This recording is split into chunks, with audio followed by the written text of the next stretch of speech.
में भी फूल खिलाए, कांटों में भी फूल खिलाए, इस धरती को स्वर्ग बनाए। आओ सबको गले लगाए, हम गणतंत्र का पर्व मनाएं, हम गणतंत्र का पर्व मनाएं।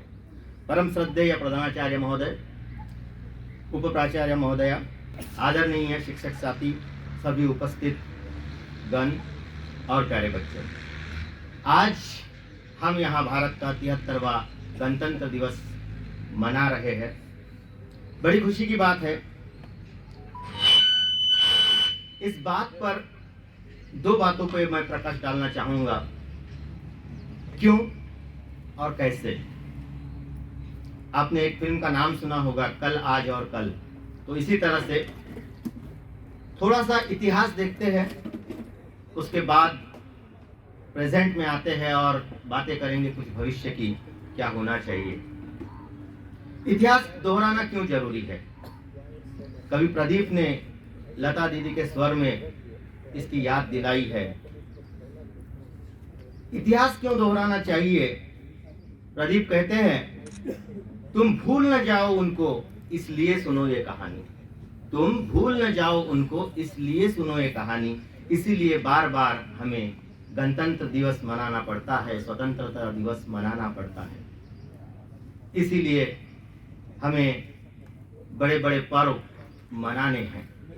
क्या हुआ था इतिहास में सब लोग जानते हैं। 26 जनवरी की शुरुआत हुई थी सन 1930 से, जब भारतीय नेशनल कांग्रेस ने संपूर्ण स्वराज की मांग रखी थी, संपूर्ण स्वराज का संकल्प लिया था। तभी से स्वतंत्रता तक, 15 अगस्त 1947 तक 26 जनवरी यह दिन संपूर्ण स्वराज दिवस के रूप में मनाया जाता था। संपूर्ण स्वराज दिवस कैसे मनाएं, इस बात को महात्मा गांधी ने बताया था, जो आज भी उतना ही समर्पक है। आज से लगभग 90 साल पहले, 91-92 साल पहले की बात है, जब महात्मा गांधी ने बताया था कि संपूर्ण स्वराज दिवस कैसे मनाएं। उन्होंने कहा था, हम अपने भीतर झांक कर देखें, हम अपने भीतर झांक कर देखें, आत्मनिरीक्षण करें और बेहतर इंसान बनाने का प्रयास करें। खुद को बेहतर बनाना है और उसके बाद बाहर भी देखें, लोगों के साथ सहयोग करें और एक बेहतर भारत तथा बेहतर विश्व का निर्माण करने में अपना सहयोग दें।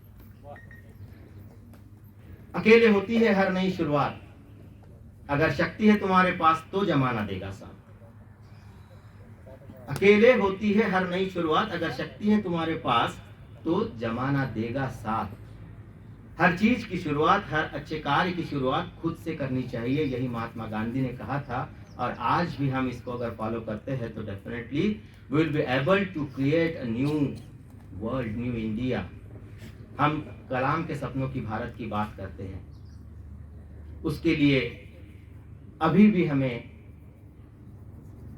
कई साल पहले जो हमारे नेताओं ने हमें विचार दिए हैं, उसको फॉलो करने की, उनको अडॉप्ट करने की जरूरत है। खुद को सुधारना चाहिए। महज एक किरदार मत बनो, महज एक किरदार ही क्यों, खुद को एक कहानी बनाओ। महज एक किरदार ही क्यों, किसी कहानी का किरदार बनना बहुत आसान है, पर तुम खुद को एक कहानी बनो। हिंदू मुस्लिम तो ठीक है, पर पहले एक हिंदुस्तानी बनो। हिंदू मुस्लिम तो ठीक है, पर पहले एक हिंदुस्तानी बनो। उसके बाद ये था इतिहास दोस्तों। उसके बाद क्या हुआ आप लोग सब जानते हैं। स्वतंत्र हुआ भारत। भारत में कानून नहीं थे, हमारे प्यारे बच्चों ने, अब तक के सभी स्पीकर्स ने बताया। महामहिम तत्कालीन राष्ट्रपति डॉक्टर राजेंद्र प्रसाद ने डॉक्टर भीमराव अंबेडकर की अगुवाई में संविधान समिति का गठन किया। अथक परिश्रम के बाद 2 साल 11 महीने 18 दिन के अथक परिश्रम के बाद संविधान बना, जिसको 26 नवंबर 1949 में पूरा किया गया, उसको स्वीकार किया गया। पर उसको लागू करने के लिए देश में फिर वही दिन चुना गया, संपूर्ण स्वराज दिवस। 26 जनवरी 1950 में इसको लागू किया गया और वहां से सही मायने में भारत ने अपना राजपाट शुरू किया।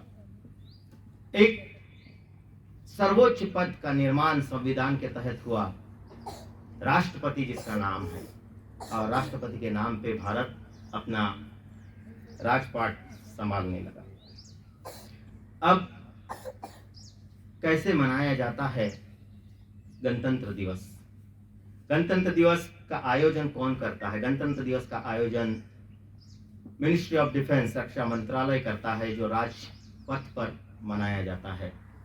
क्यों मनाते हैं गणतंत्र दिवस को? क्योंकि इस दिन उन शहीदों को नमन करना जरूरी है जिन्होंने स्वतंत्रता के लिए प्रयास किया, अपने प्राणों की आहुति दी। स्वतंत्रता के बाद भी सेनानियों ने अपने जीवन की आहुतियां दी। ये सब हम जानते हैं। उनको याद करने के लिए गणतंत्र दिवस मनाते हैं। ना सिर्फ उनको याद करने के लिए, बल्कि अपनी ताकत का लोहा मनवाने के लिए भी गणतंत्र दिवस का आयोजन किया जाता है। क्या होता है गणतंत्र दिवस में? नेशनल परेड के बारे में सब लोग जानते हैं। मिलिट्री की जो शस्त्र अस्त्र है हमारे, उसका हम वहां पे प्रदर्शन करते हैं। क्यों प्रदर्शन करते हैं?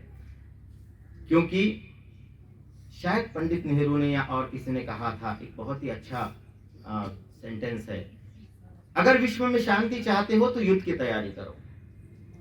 थोड़ा सा आभास अलग आता है। अगर विश्व में शांति चाहते हो तो युद्ध की तैयारियां करो। हाँ, और विश्व में आज यही हो रहा है। हर कोई खुद को मजबूत सिद्ध करने के लिए युद्ध की तैयारी कर रहा है। बड़े बड़े अस्त्र शस्त्र निर्माण किए जा रहे हैं, पर प्रयोग नहीं किया जा रहा है, क्योंकि हर कोई सबको दिखाना चाहता है कि हम कितने काबिल हैं, हम कहाँ पे हैं, और हम भी यही करते हैं।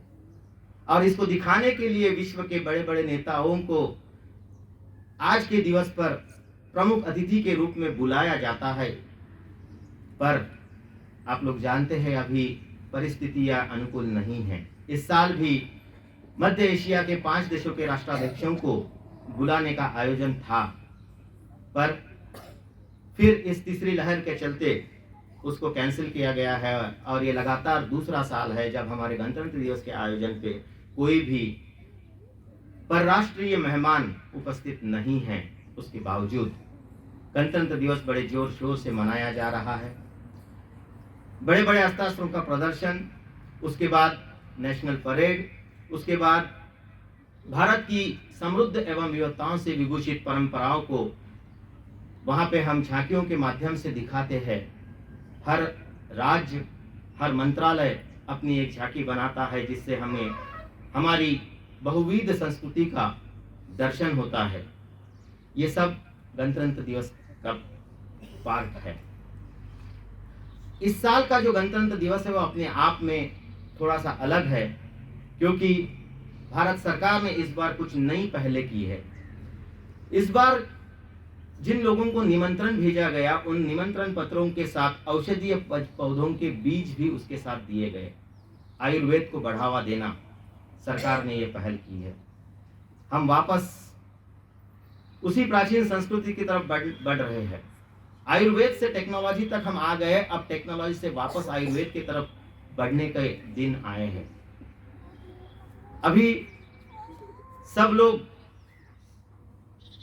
हर चीज में अगर हम देखेंगे तो हमें क्या कहते हैं, मराठी में उसको कहते हैं, हमको गावरान चाहिए। अभी सब्जी गावरान चाहिए, है ना। हम वापस उसी ओर मुड़ रहे हैं। खुद को सिद्ध करने के लिए, खुद को समृद्ध करने के लिए, खुद को सुदृढ़ करने के लिए हमें वापस हमारे आयुर्वेद की तरफ जाना होगा।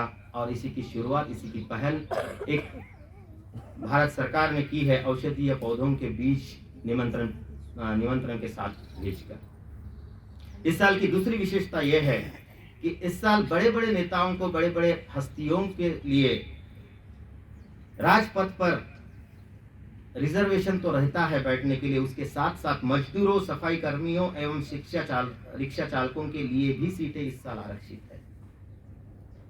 यह एक बहुत अच्छी पहल भारत सरकार की ओर इस साल की गई है। टेक्नोलॉजी में हम किसी से कम नहीं है दिखाने के लिए। गणतंत्र दिवस के बाद 29 जनवरी आती है। 29 जनवरी को बीटिंग ऑफ रिट्रीटमेंट होता है। बीटिंग ऑफ रिट्रीट का कार्यक्रम होता है, उसमें इस साल 1000 ड्रोन का प्रदर्शन किया जाएगा। ऐसा करने वाला भारत विश्व में सिर्फ चौथा देश है। इसके पहले चीन, रूस और ब्रिटेन ने ये कर दिखाया है, और चौथा देश है भारत, जो 1000, 1 2 नहीं, 100 नहीं, 200 नहीं, 1000 ड्रोन का प्रदर्शन किया जाएगा। इन सभी बातों से हम कहाँ हैं उस चीज का दुनिया को पता चलेगा। हम किसी से कम नहीं हैं, टेक्नोलॉजी में हम कहीं नहीं है, शिक्षा में कम नहीं है, पर थोड़ी सी कहीं ना कहीं कमी रह जाती है जब हम प्रगत भारत की बात करते हैं। कहाँ कमी है? अभी भी हम कहीं ना कहीं अपने आप को भूल नहीं पा रहे हैं। हम हमेशा प्रतिज्ञा करते हैं भारत मेरा देश है, भारत मेरा देश है, पर क्या वाकई भारत मेरा देश है?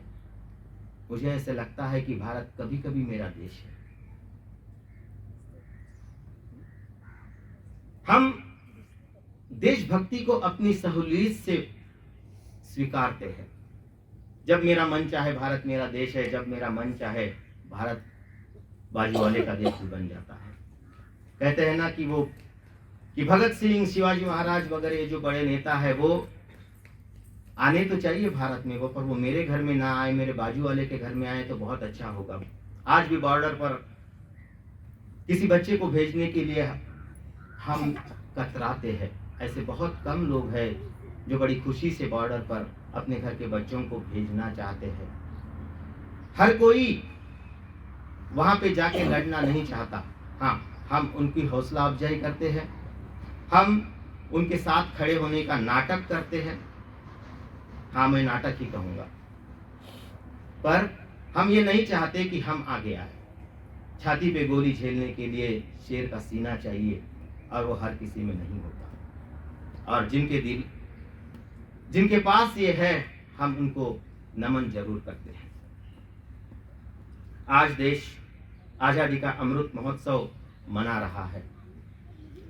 देश में अलग अलग प्रोग्राम हो रहे हैं। एक और चीज होती है आज के दिन, इन सेना के जो बड़े बड़े शहीद हैं, सेनानी हैं, उनको अलग अलग पुरस्कारों से भी आज नवाजा जाता है। जैसे परमवीर चक्र, अशोक चक्र, वीर चक्र है। सेना के शहीदों को ही नहीं, बल्कि जो भी बहादुरी का काम करते हैं उन बच्चों को और एडल्ट्स को भी, मतलब बड़े लोगों को भी आज नवाजा जाता है। उनको भी पुरस्कार दिए जाते हैं। नेशनल ब्रेवरी अवार्ड्स का वितरण आज के दिन होता है। हाँ, क्योंकि बहादुरी दिखाना, देश के लिए मर मिटना, ये सिर्फ सेना ने इसका ठेका नहीं ले रखा है। किसी ने क्या खूब कहा है कि देशभक्ति जो है, ये देशभक्ति के लिए किसी की इजाजत नहीं ली जाती। देशभक्ति यह खून में होनी जरूरी है, और जिनके खून में देशभक्ति है वो कहीं ना कहीं अपना रंग बिल्कुल दिखाते हैं। मैंने बात कही थी भारत मेरा देश है कि उस पर थोड़ा सा प्रकाश डालते हुए एक मराठी का एक काव्य मेरे हाथ लगा है। ऐसे ही ढूंढते ढूंढते वो आपके सामने जरूर पेश करना चाहूंगा, और उसके बाद अपनी वाणी को विराम देना चाहूंगा। भारत मराठी में है, भारत कधी कधी माझा देश आहे। रामदास फुटाणे जी की ये कविता है, भारत कधी कधी माझा देश आहे। सोयीप्रमाणे आपण आपले विचार बदलतो। रामदास फुटाणे म्हणतात, आम्ही सारे भारत कधी कधी माझा देश आहे, आम्ही सारे भारतीय अलग अलग आहोत।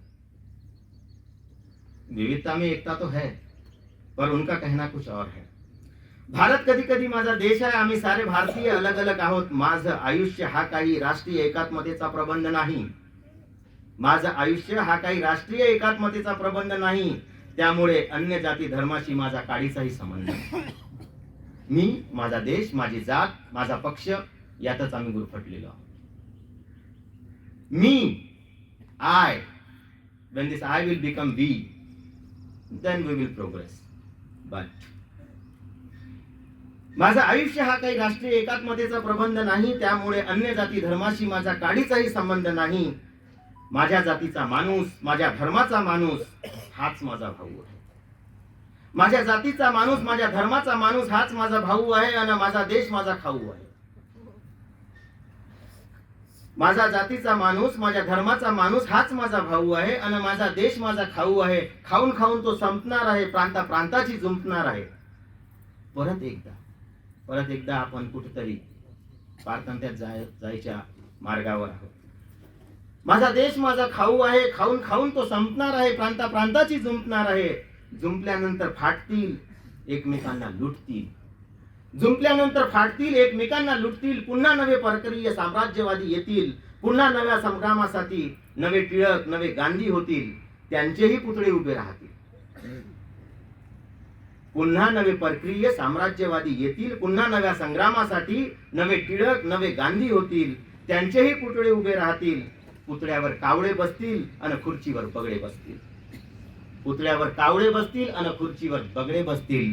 रामदास कोठाणे यांच्या म्हणण्याचा अर्थ तुमच्या लक्षात आला असेल. पण पुन्हा आम्ही एक होऊ, पुन्हा आम्ही एक होऊ, स्वातंत्र्याचे गाणे गाऊ. कोणतं गाणं?